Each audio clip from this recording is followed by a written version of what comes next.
So I just woke up and people are spamming me with this. Apparently, if you're a Steam user, you may receive this message.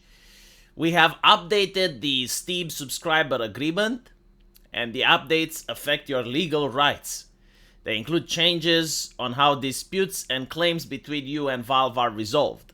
The update dispute resolution provision in Section 10 and requires all claims and disputes to be proceeded to court and not in arbitration.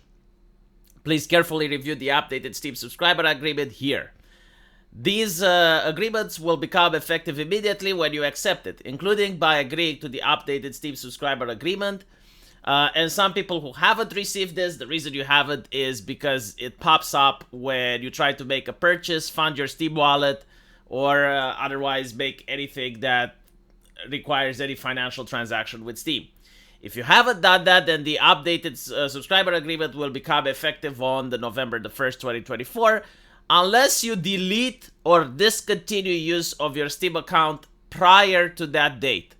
If you'd like to delete your Steam account, you can learn more about how to delete it here. Now, people are wondering, why is this a thing? Because it's unusual. Why is this popping up? And I've heard suggestions that it has to do with the Californian law, where they are forcing digital store owners to tell users that the games they own aren't actually theirs. And I thought, what nonsense. Like, what does this have to do with the California law? Like, it doesn't tell you anything about the digital games. It doesn't tell you that you don't own them. I don't think this has anything to do with that Californian bill. And I also don't know if Steam is in California. I would have to check. But anyway, right. No, I don't think it's got to do with the California stuff. It probably has to do with other situations where companies got in trouble. I think PayPal was one of them. They decided to ban a political figure, and a lot of their users were filing for arbitration causes, which they figured out it cost the company, I think it was like thousands of dollars, and a lot of people were doing it, so it caused some damage to the company. And there have been many such cases of activism where the company decided to go after someone of a high profile figure, and their users immediately were like, okay, let's go to arbitration. So I think that may be the reason. I think that may what caused it. I'm not sure. But as you can see, a lot of people are happy about it, and it's a good thing. It's a good thing. It's very good because if it goes to arbitration, usually the people there, they side with the company over the consumer. It's a good thing. It's a good thing. And I was just really disturbed by the way people are thinking, because, like, let's assume it's a good thing, right? Like, let's assume you're forced to sign for something that's your own good. The thing that really bothers me about it is this constant trend that we're seeing recently, where literally anything that's connected online, anything, can at any point force you to accept new terms of service. Like, I don't know the legality of it. I would have to check. But from my understanding, when you sign a contract, it should be because you're signing it out of your own free will and volition, and not because you feel constrained to do so. And what I mean by this is that a lot of people have spent thousands of dollars on their Steam account over the course of their lifetime. Like, there are people that have owned their Steam account for decades, and they have spent thousands of dollars, probably even more, just to buy the games.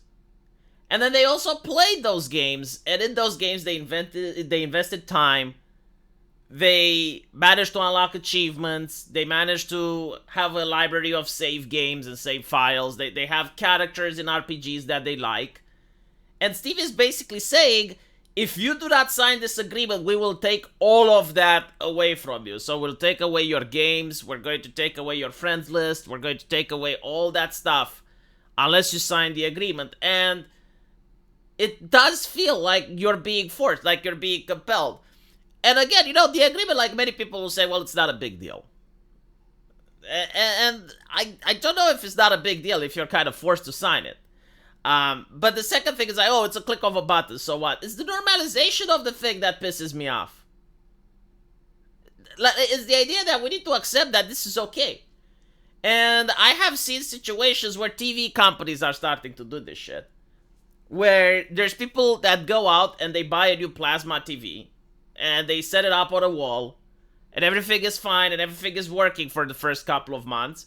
And then you receive something similar. You receive like a new terms of service and your choice is either you click accept or your TV is bricked. And it's almost like everything that's connected to the internet can now do this. Like it's legal for them to do so.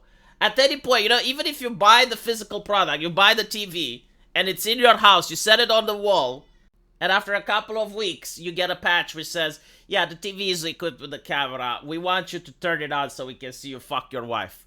Press yes to consent. You know, is that really consent at that point?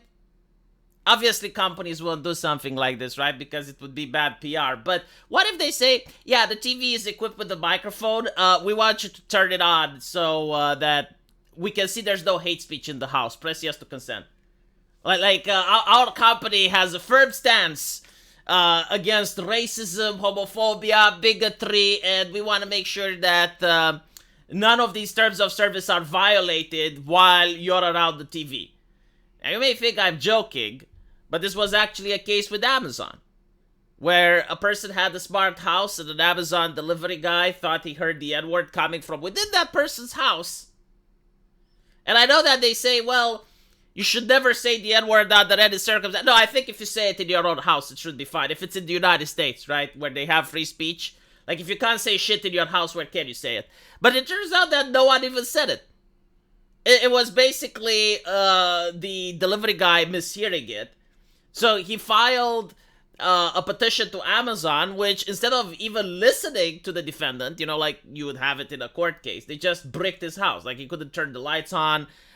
He couldn't open the door. He had to actually prove to Amazon that he's innocent. And the way he proved it is by showing the cameras that at the time the delivery guy came, there was no one home.